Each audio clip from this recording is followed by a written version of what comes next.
Welcome to Crimewatch. Not our usual location, but then this isn't our usual programme. This is Crimewatch Solved. Over the next hour, you'll see how the police cracked some of their most difficult cases. Cases which Crimewatch featured and your phone calls helped to solve. Firth appeared to target the younger age bracket of boys. He would actually share a tent with the boys whilst he was away on camping expeditions, and it was during the night that he would carry out his indecent assault on these boys. Clearly this was a contract killing. I'd appeal to anyone who could tell me the name of the killer and perhaps the man or woman that contracted this killing. He made a quick glance and then went through to the passage, and that's when I shot him. I was really concerned that somewhere in our inquiry we may have overlooked him. He might have been standing there right in front of us, and through some sort of human error we'd missed him. Dennis is just on the outside of the phone box, just obviously waiting to pick his moment. Right at the top of the screen you can just about see Dennis running up to Gavin and stabbing him in the back. That one day everything changed. Life changed completely for us.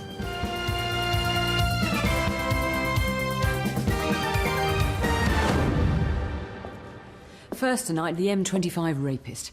For over 13 months, he abducted and terrorised girls from the age of 10 to women in their 50s. The police investigation sparked the biggest manhunt since the Yorkshire Ripper in the late 70s and early 80s.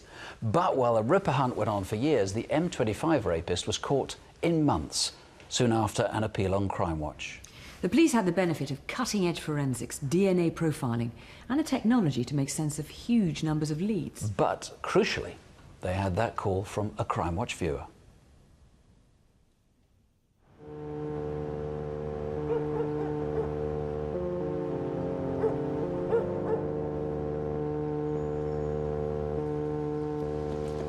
The man rushed across the road and grabbed hold of her and virtually frog-marched her across the field to an area of bushes where he carried out a really bad attack on the girl. And at one point, he held her hand and said to her, "If anybody sees us, they'll think I'm your dad." But the girl was so terrified, obviously even just walking alongside him, she was too frightened to do anything. He then took her to another location where he again assaulted her. I mean, the poor little girl thought she was going to die. And then finally, he took her to the third location where he raped her. It was an awful ordeal for the young child. Afterwards, he took some of the girl's clothing. Then he abandoned her. Presumably, he knew her clothes were likely to contain his DNA and wanted to get rid of them. But the police still managed to recover enough DNA from the scene to build a full genetic profile. And Adam Gregory was one of the advisors who built a behavioural offender profile. In trying to determine whether the offender was a paedophile or not, then you can look at the way in which he deals with the victim, and what was quite stark was that the victim wasn't treated like a young girl at all from start to finish. She could have been any age. If you just look at what he was saying, what he was doing, what he was expecting the victim to do, some of the language that he was using towards her, it seemed like an adult conversation. There was no real evidence there that he'd practiced talking to that target age group of 10-year-old girls. It was very much more about someone that wanted to control a female who was in some way acceptable to him as an offender.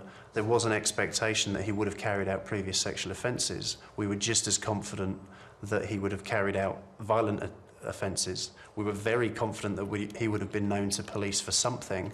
I think what's most disturbing for me is that you really get a sense that he thoroughly enjoyed what he was doing, and that's quite unusual when you look at sexual offending. It's not often that you see someone that really seems to embrace the role of the rapist, and that was both unusual and obviously quite worrying. So with a behaviour profile and DNA, police sifted and then swabbed over 3,000 men in the local area and others further afield with a history of sexual offences. But there wasn't a match. The rapist seems to have gone to ground until the summer of 2002. We've worked on this inquiry for 8 months, and suddenly, out of the blue, I get a telephone call from the SIO in Surrey telling me that a woman had been raped and that there was a link, a forensic link with ours.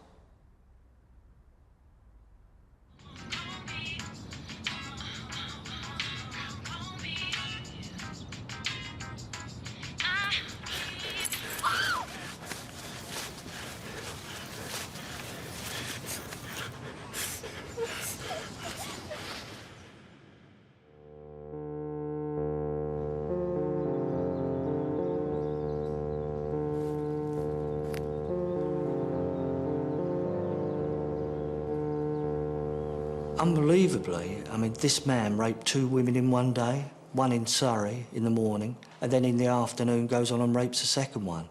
I mean, it's just unheard of. Just to give you an indication of the sort of man we were hunting for, after one attack on a woman, he actually took her phone and looked up Mum, and then phoned Mum and said to her, "You know your daughter with the long hair? I've just raped her.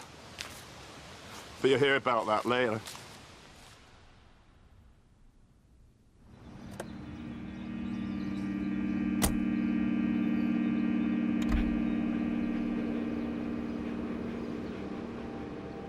I was on Wimbledon Common at about lunchtime that day, giving both my dogs a walk, which was something I did most days. About 5 minutes into my walk, all of a sudden, just totally out of the blue, without hearing anything, a person just slammed into the back of me. All of a sudden, there was this voice saying to me, "Don't scream and you won't get hurt." And the next thing I knew, I'd been pushed down onto the ground, and this person was on top of me. And so I called for my dogs. I'd always thought that my dogs would save me. But the dogs didn't come. He grabbed my hair and pulled my head up, and he said, "Can you see this?" And he put a knife in front of my eyes. And then he said, "Can you feel this?" And he put the knife to the side of my throat. And he said, in the coldest, most malicious voice, "This is a knife, and I'm going to use it on you." All I could think about was my family. I just kept on seeing the faces of my family, and I hadn't known there'd been any rapes. So all I could think about a man and a knife on Wimbledon Common was Rachel Nickel, which, although it had been 10 years ago, was a frenzied knife attack on a dog walker. And so I thought maybe it was him come back. I was lying there with my T-shirt over my head, totally exposed, totally humiliated. And the next thing I knew was he grabbed hold of my trousers and started slashing at them with the knife. At that point I'd gone into, my brain had sort of closed down. It's hard to describe, but it's almost as if you go on to another level when you know that, your life's going. And I thought it was probably slashing me as well, but I wasn't feeling anything. But that was just, hearing the slashing was just, he just had me totally in his control. After he raped me, he said he had to clean up, and he started wiping with my T-shirt to, I assumed, to get rid of any evidence of him. And he said to me, "Wait there for 5 minutes and don't move, or I'll come back and slit your throat." I think he did kill part of me that day. He killed the person I was before. And next day, he struck again. The police found themselves playing catch-up.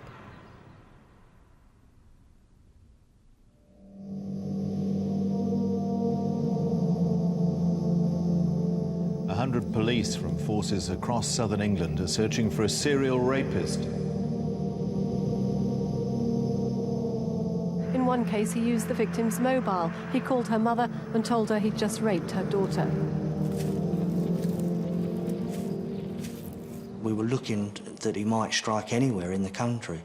And, I can't begin to describe the sort of way I felt. It was you know, almost as if we'd failed and we should have caught him, because, you know, I regretted one rape taking place, and, you know, I was really, really concerned that somewhere in our inquiry we may have overlooked him. He might have been standing there right in front of us, you know, in the inquiry, and through some sort of error, human error, we'd missed him.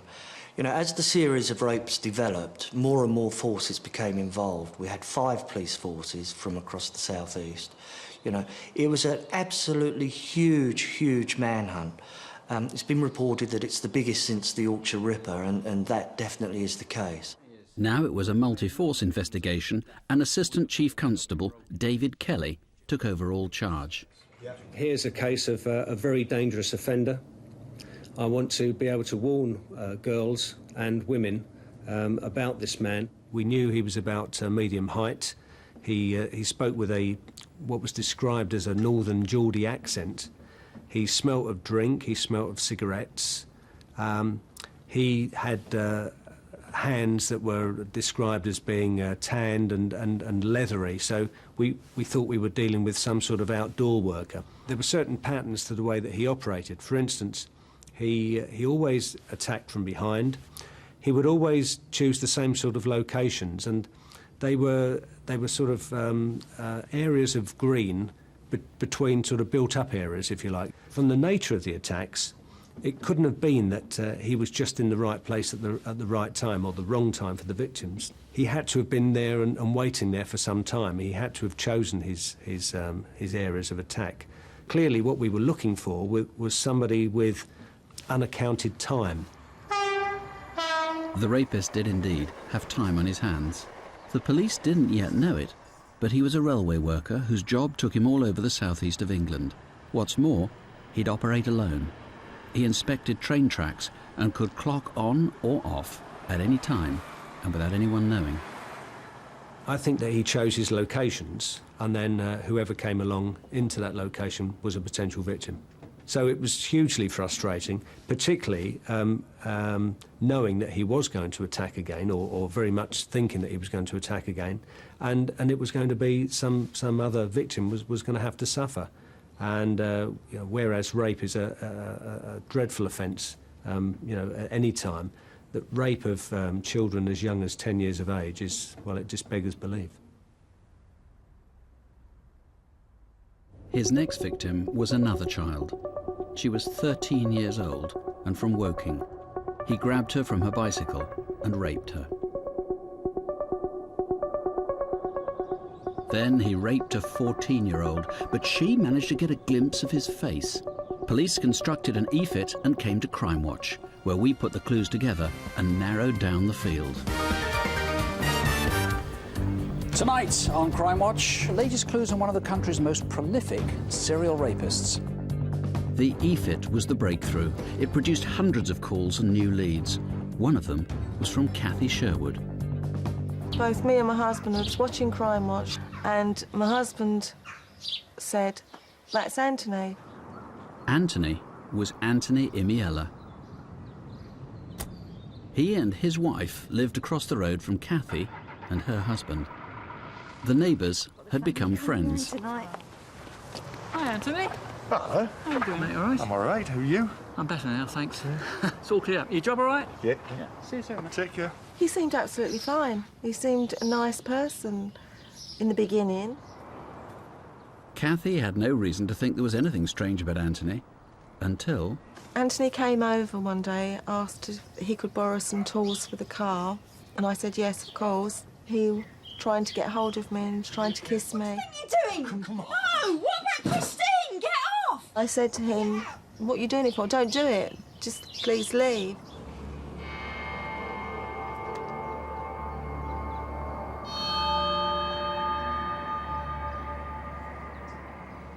And then one morning I was cleaning my windows and Anthony opened his street door, and he was completely naked and he started to masturbate.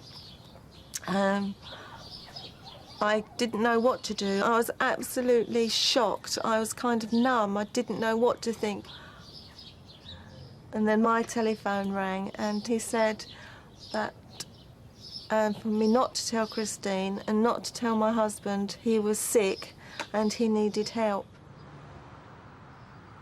After watching Crimewatch and seeing the e-fit and hearing what they said about him smelling of tobacco, it came to me when he grabbed hold of me and kissed me. I remembered the smell of tobacco as he grabbed me, and I thought, it is him. Hello? I think I know who the M25 rapist is. We had some 10,000 responses, and each and every one of those had to be followed up. One of those phone calls named Imiela as the suspect. Our officers went round to Imiela's house, we interviewed him, and we took a sample from him. Open your mouth, please. Because of the sheer scale of the DNA testing, it would be over a week before they had Imiela's results back. And that gave him the chance to carry out one more attack.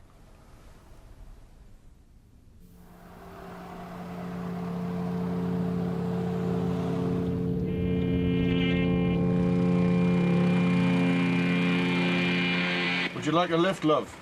No thanks, because it's only round the corner. Get in, or I'll follow you and I'll kill you.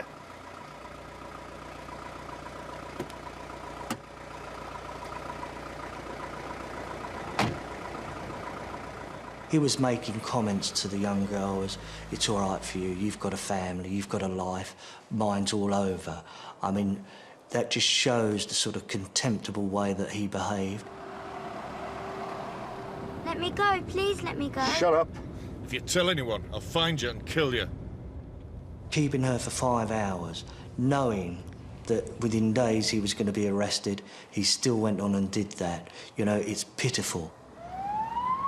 As soon as his DNA results came back, the police knew Imiela was the rapist, and he was arrested the same evening. The night he was arrested, we had a phone call to say that he'd been caught, and I just leapt out of bed. I was so ecstatic that he'd finally been caught, and we could stop looking over our shoulders and could stop waiting to hear when the next attack had taken place. I was just overjoyed. This is police footage of Imiela being charged. Despite overwhelming forensic evidence, he pleaded not guilty. He claimed he was gay, so couldn't possibly have carried out the attacks, and that meant his victims would have to give evidence. I can tell you that when the videotapes of the 10-year-old victims were played in court, it had a profound impact on everyone that was sitting around me, and I can only imagine what effect it had on members of the jury. Seeing a 10-year-old victim clutching her teddy bear and having to recount this dreadful ordeal that she'd been through.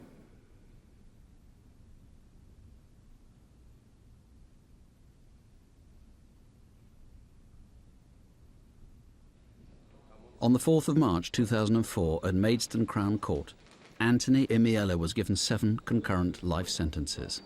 I've dealt with a lot of people over the years, and even some of the worst offenders have one redeeming feature. Anthony Imiela doesn't. That's what I think of him.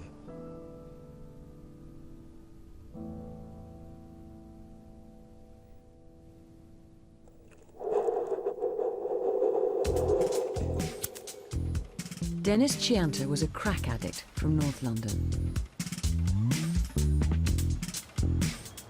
His life revolved around scoring drugs and finding money to score drugs. But even crack addicts have to eat sometime.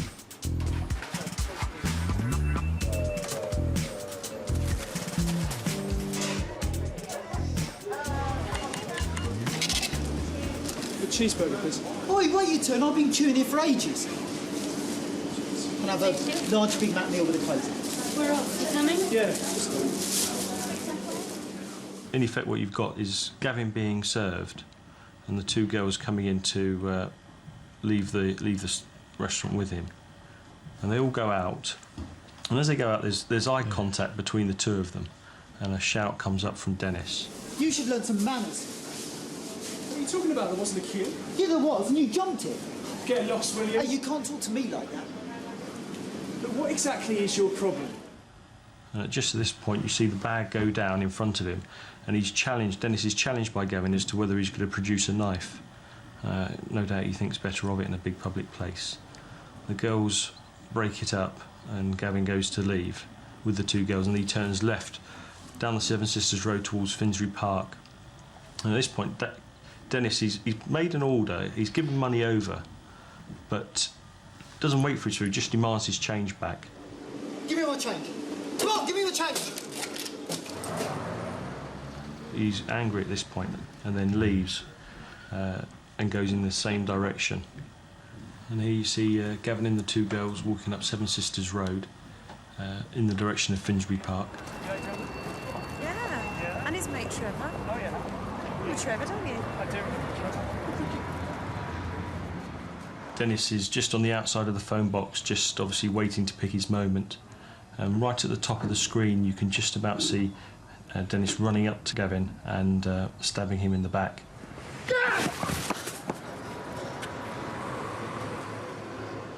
And Gavin, unfortunately, only has minutes to live. I was down in Holloway at church and didn't realise that until afterwards that in actual fact I was only about 200 yards from where the incident happened. The offender had paid for a meal. He hadn't waited to collect it, but he paid for it with a £10 note. So all the £10 notes at that particular till were recovered. They were fingerprinted. We obviously conducted house-to-house inquiries in the area and got as much local publicity as we could. We were 5 weeks into the investigation when we came to Crimewatch, but we really were stalled. We had, at that time, no idea who the offender was. A senseless murder which began with a row in McDonald's. Help me. Call an ambulance. Oh, jeez. Julie. Can you hear me? We did have a call from one viewer who named Dennis Chianta, or gave us a Christian name that led us to identify Dennis Chianta. This person had seen the reconstruction, seen the conduct of the offender in McDonald's, shouting at the staff, demanding his change. And that is what prompted that caller to ring us, because the caller had thought that there were definite echoes of Dennis Chianta's conduct there. Give me my change. Come on, give me my change. What we did on the morning of Wednesday the 29th of October last year, we decided to execute search warrants at the addresses in Holloway that we thought that he might be at. So we simultaneously raided 3 properties looking for him, and we found him in the third of those properties, one in Highgate, where he'd been living with a partner. Nobody move! Everyone lie still! And I saw his reaction to being told that he was arrested for this murder, and he looked absolutely terrified. The colour drained from his cheeks, and it was really then that I was more sure than ever that he'd committed the murder in Seven Sisters Road. Can I just ask you to state your full name, please? Dennis Chianta. Would you say your clothing in general is more casual than formal? No comment. Because again, your posture is very similar to the person in the video. What do you have to say about that? No comment. This person ran up to him and plunged a knife into the middle of his back. Was that person you? No comment. That one day everything changed. Life changed completely for us. You know, that one morning when this happened. And even after 8 months, it's still very difficult to, you know, to cope with it. Going into the court today, it will be quite horrendous, really, you know, just to come face to face with the person that had murdered Gavin, really. I don't know how I feel when I do eventually come face to face with him. On the 21st of June this year, Doreen and her family were faced with Dennis Chianta for a 4-week trial. Evidence was heard from facial mapping experts to show that the face of the man in McDonald's was the same as Chianta's whilst in custody, and there was more evidence from the CCTV. We approached a podiatrist, Hayden Kelly, and supplied him with the footage from McDonald's, footage of the man on the street, together with footage of Dennis Chianta in custody. And he found that the man in McDonald's, the man on the street and Chianta all had a deformity in the right knee, and that the toes on the left foot were pointing outwards and compensating for this deformity in the right knee in a very unusual way. And because of the unusualness of the gait, Hayden Kelly concluded that there could be strong support that they were one and the same person. The trial ended on Monday, July the 19th. The jury retired just at around 11 o'clock on that Monday to consider their verdict, and they came back with a majority verdict of 11-1 guilty.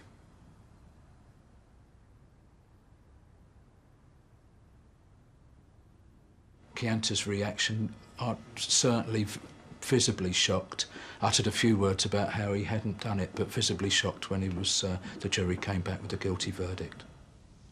If that person wasn't you, and I'd expect you to be saying, it wasn't me, I was here, or I was with so-and-so, and they can tell you it wasn't me. But you're sat there just saying no comment. So I'm giving you an opportunity in the interview now to tell me, were you involved in that incident? No comment. I'm still often surprised it's not just the recent crimes that Crimewatch helps to solve, but old ones too, and sometimes very old ones. In 1976, a newsagent, Geoffrey Small, was murdered. The killer was never caught. The case went cold. 26 years later, the police received a tip-off. They reopened the investigation, Crimewatch reconstructed the murder, and the killer was watching.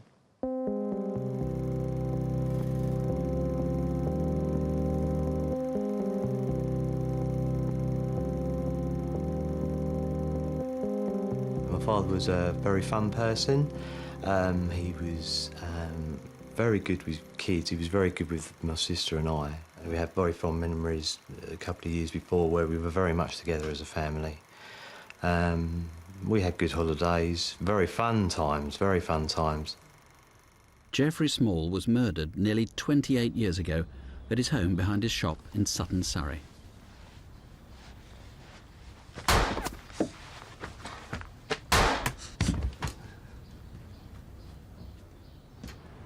Morning. Good morning.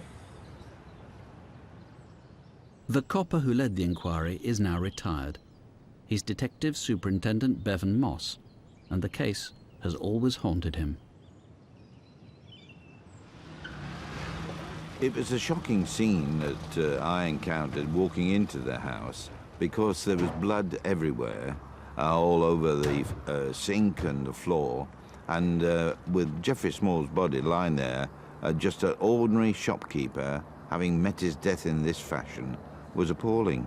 I went round to examine the back of the premises, and I found that he'd taken out a small diamond piece of glass from the back window, ground floor window, got in, climbed into the house, sat on the settee and waited for Geoffrey Small to arrive. I was amazed when I went into the house initially that there were no trace of any shell cases.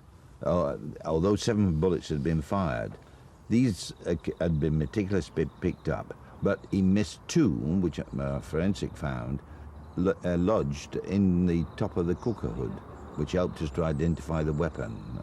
It was apparent to me that the person using this gun must have been a professional, because the weapon had a reputation for a very fierce ejection of the cartridges, which throws the weapon all over the place. So he's got to be a good marksman to be able to handle it properly. Detectives first thought Geoffrey Small may have been mistaken for a criminal called Bertie Small.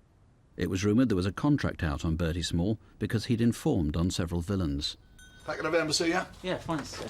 There you go. What's more, Geoffrey seemed to live a blameless life. Fine, thank you. Very well. How about you? We discovered that he had had a small affair with a lady, and we discovered also that a relative of this lady had been passing along the road roughly about the time that the murder had taken place. But with this particular person, we found didn't have own any guns, had no gun training, and was very unlikely to have been responsible. I was really disappointed when we had to wind down the investigation, particularly for the small family, who I felt that we hadn't provided them with some solution to who'd murdered their loved one. For over a quarter of a century, the case remained on file until Jeffrey's small sister wrote to the police asking if it could be re-examined. As a result of that letter, the police acted on some information that had been provided to the police, naming Alan Savage. Alan Savage was a career criminal with a long list of previous convictions that stretched back to the 40s. They included burglary, possession of firearms, and rape. The original scene of the crime, there was a footmark left. A male footmark was left in a flower bed by the points of entry at the rear of the premises. And that was, as I recall, a size 5 male shoe mark, which was very unusual at the time and would have represented a small amount of the adult population. The person that originally come forward and provided the information subsequently gave us a witness statement, but that alone wasn't good enough for us, and we wanted to go to Crimewatch to see if we could find any other witness who could help implicate Alan Savage, or for that matter anyone else in this investigation. It would be nice for him to see his children grown up with their own children. You know, I wonder, would he be proud of me? I mean, I've done nothing special, but, you know, would he be proud of me the way I've turned out and the way my brother's turned out? We didn't expect the result that we had, in as much as Alan Savage's confession came, as he said, as a result of seeing Jeffrey Small's daughter making an appeal on Crimewatch. It was important for us to provide some evidence of corroboration of his involvement, and we were able to do that with him being videoed down at the original murder scene. Around this area, where this fence is, there was a wall about a metre high into the car park. That's the way I came over. I can't remember that door being there, but this is the window I went through into the back room. I think there was a settee under the window which I climbed onto, and I stayed in this room until Jeffrey came in, which was through the door we've just come through into the passage there. He then went through the other door into what I then remember was the kitchen.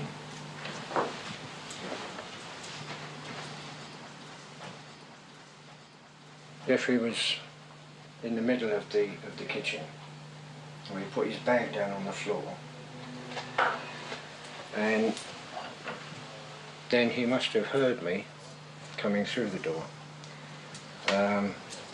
He made a quick glance and then went through to the passage, and that's when I shot him.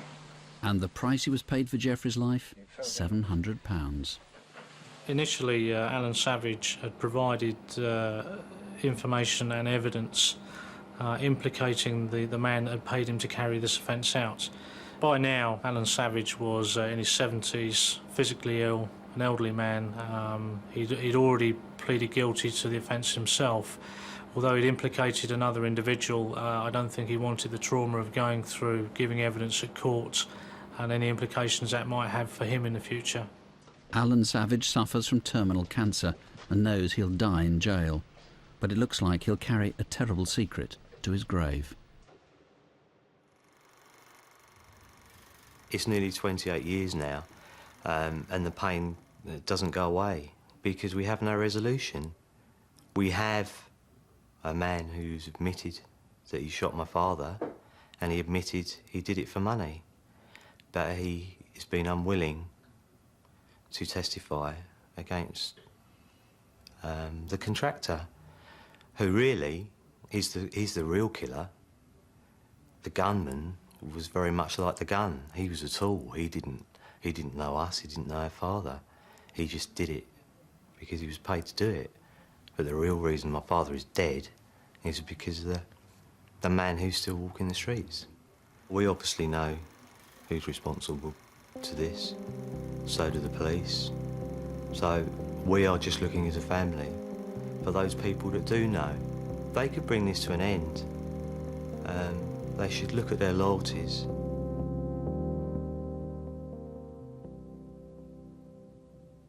The appeals that usually generate the most calls are where the victims are very vulnerable. People who wouldn't normally come forward to help the police feel moved to do so. Our next case is a prime example. It concerns a career criminal, Johnny Doran, among whose many victims were Kenneth and Flora Pritchard.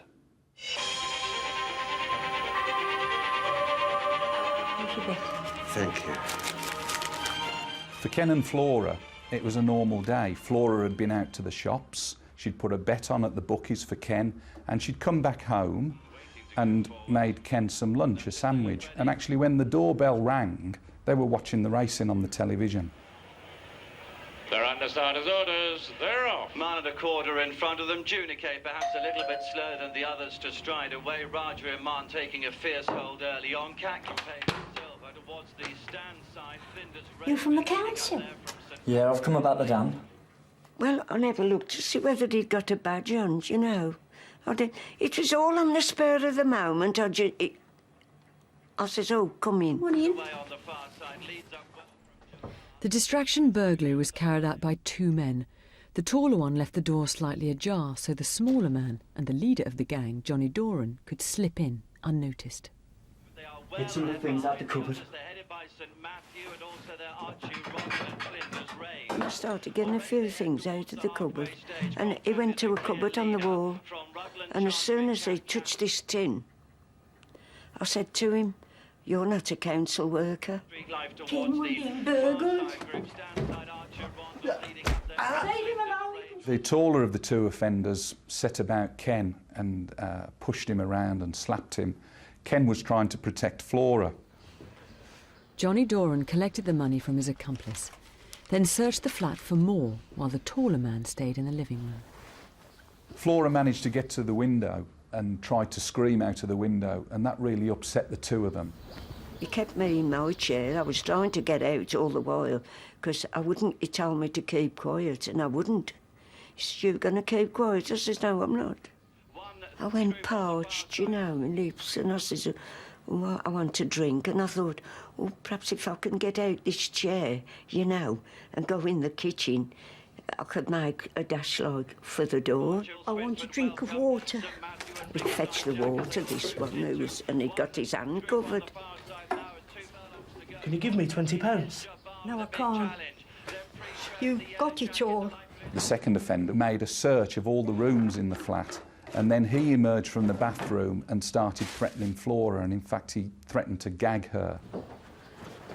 He bought a cloth, and you know, to put over my mouth. So I struggled with it so that it wouldn't go on my mouth.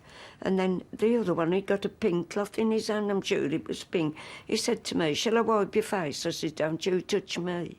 On most of the attacks, the violence was not directly connected with the stealing. Many times the money had already been stolen, but the victim was attacked and beaten only for a bloodlust.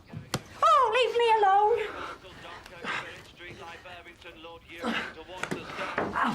He stood up in front of me with these four legs facing me, and I did go quiet then.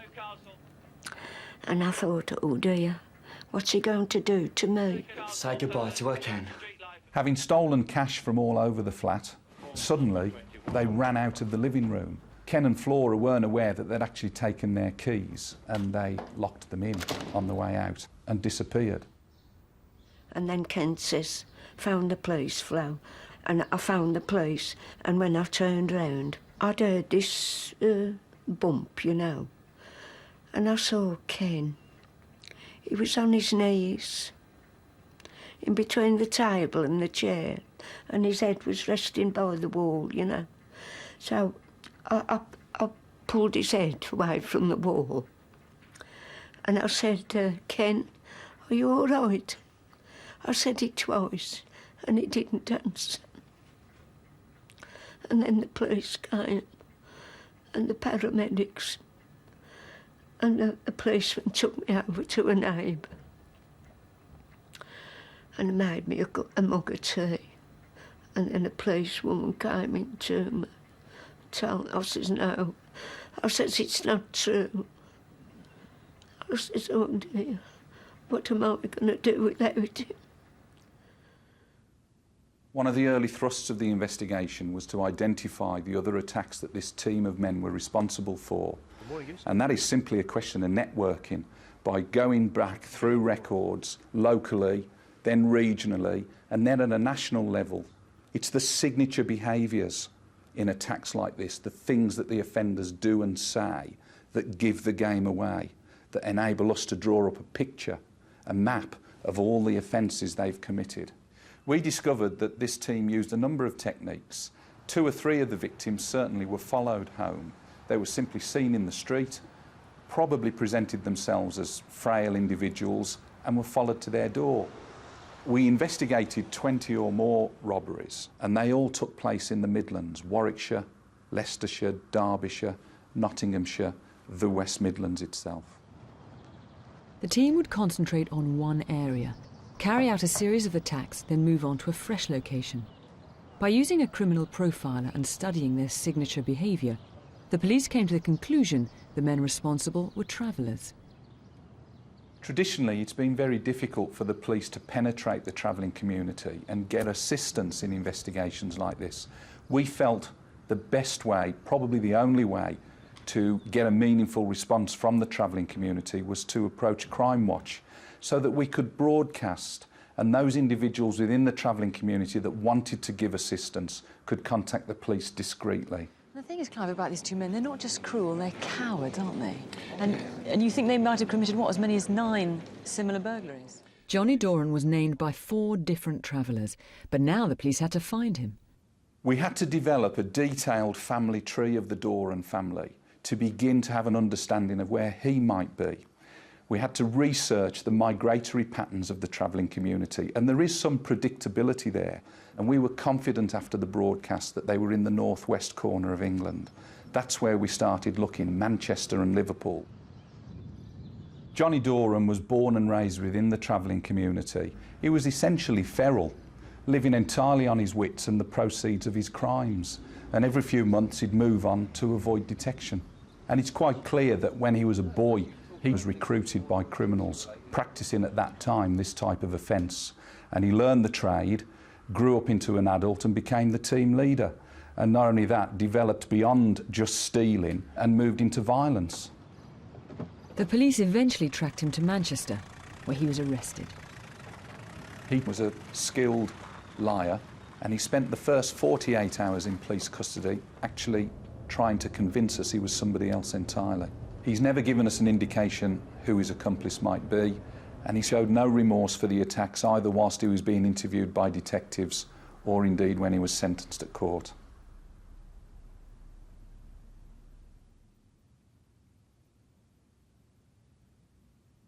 I had letters and cards and flowers off strangers, and I had Jason bought a big envelope one day, and he says, "Flo, you got 30 cards here," and it was from some school down the south, and all the children, they were from about 6 and 5 and all ages, and they'd all sent a little card. He was a good husband.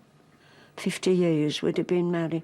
I think it was made for me, and I was made for him, you know. Because sometimes things are like that, aren't they?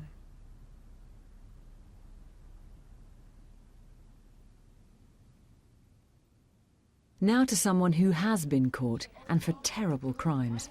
But what a chase, and what a time it took. It's not surprising it made headlines at the time. A pillar of the community who turned out to have a double life. Good morning, boys. Morning, sir.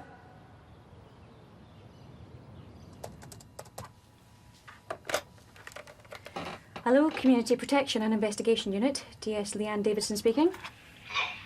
I'm needing some advice about something that happened to me a long time ago. Can I ask what happened to you? Well, it was something really bad. Was it some sort of abuse? Yeah.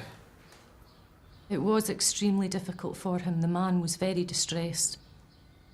This is something that he had, had been preying on his mind for a lengthy period of time during his adult life was having a significant impact on his personal life as well as his family life. Can I come round and meet with you? I'm not getting in trouble or anything, am I? No. Okay, it's Old Man Street. I guess you can come round tomorrow at noon. Okay. I'm just worried about this guy. You know, he's a teacher. Can you tell me his name? Yeah. Paul Firth. Paul Firth was a deputy headmaster. He'd taught in Aberdeen since the early 1970s, and in his spare time, he helped out with the Scouts. We had to look at finding out whether he was still employed as a teacher and also as a Scout leader in order that we could ensure that no other children would be left at risk. Firth appeared to target the younger age bracket of boys. The majority of his victims were aged between 10 and 11 years. Some were slightly younger, and it became quite apparent that the lads that he had targeted were all relatively quiet, unassuming boys who perhaps wouldn't necessarily be vocal and outspoken and tell somebody what was happening to them. The picture we were by now beginning to build up was of a calculating individual who appeared to live dual lives, one in which he was a responsible and respected member of the community, and another in which he indulged in this targeting or grooming of vulnerable boys for indecent and immoral purposes. Firth would actually share a tent with the boys whilst he was away on camping expeditions, and it was during the night that he would carry out his indecent assaults on these boys when they were on their own with him. I think that having won the trust of youngsters who looked up to him, who adored him, it was never difficult for him to get physically close to his victims. For many of these boys, to be able to share a tent with Paul Firth was seen as a reward. We began to come to the conclusion that we were dealing with potentially a fairly dangerous individual. So you say that didn't happen? Absolutely not. You're quite positive about that? Yes. But the investigation turned up several people who would testify, and Paul Firth was charged with 19 sexual offences. Because he was a deputy headmaster, the court assumed he was unlikely to abscond, and he was given bail. He saw his chance and ran. Hello, DS Davidson.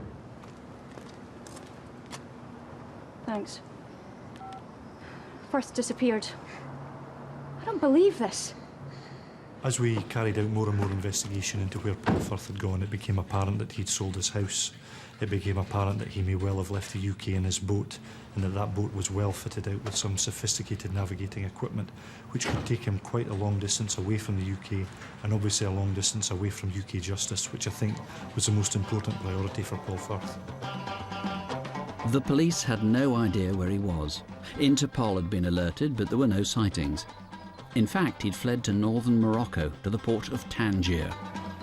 There, he thought he was untouchable. Scotland doesn't have an extradition treaty with Morocco.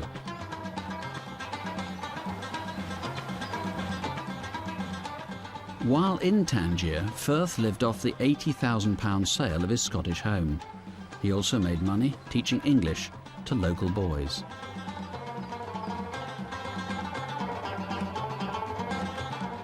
So, while his former victims wondered whether he'd ever be rearrested, Firth could while away his days, enjoying Morocco's eternal summer.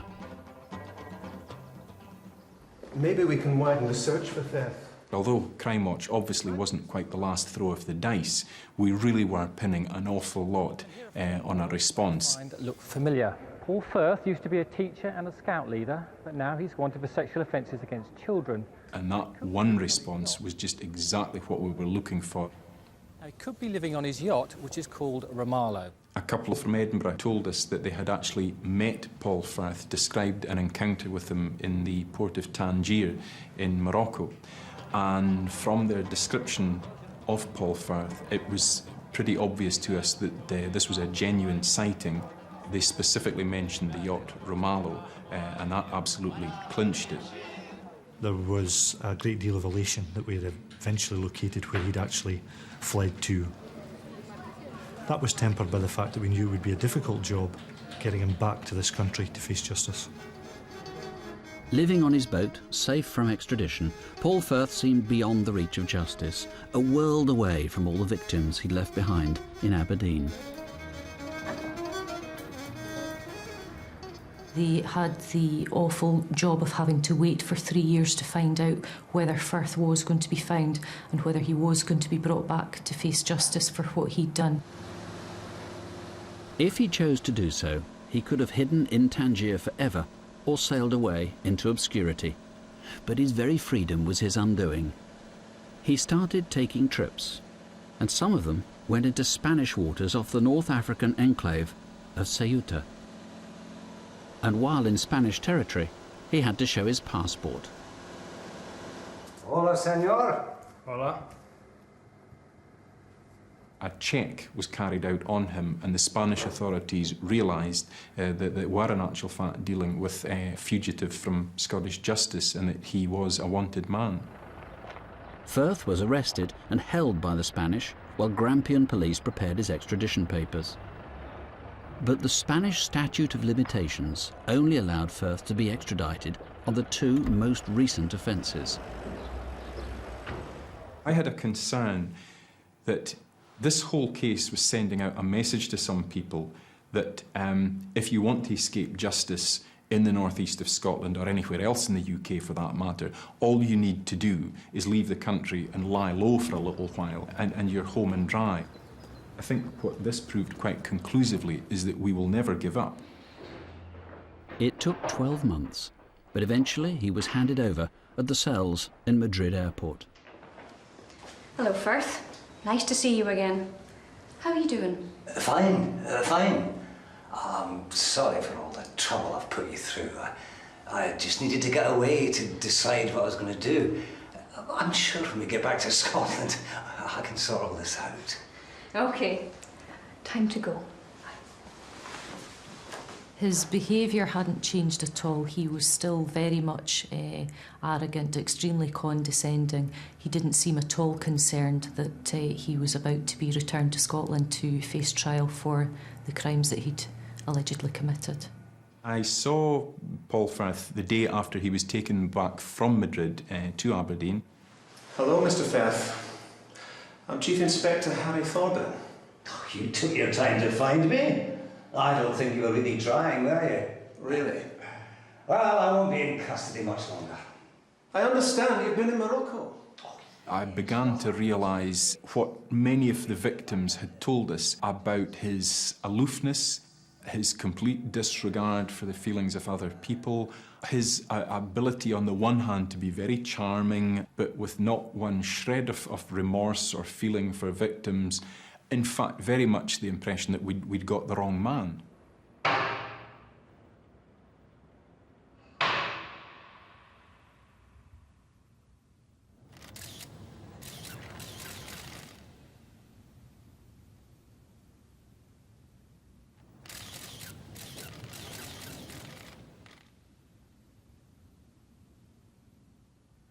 I have the utmost respect for the people that came forward throughout the course of this investigation.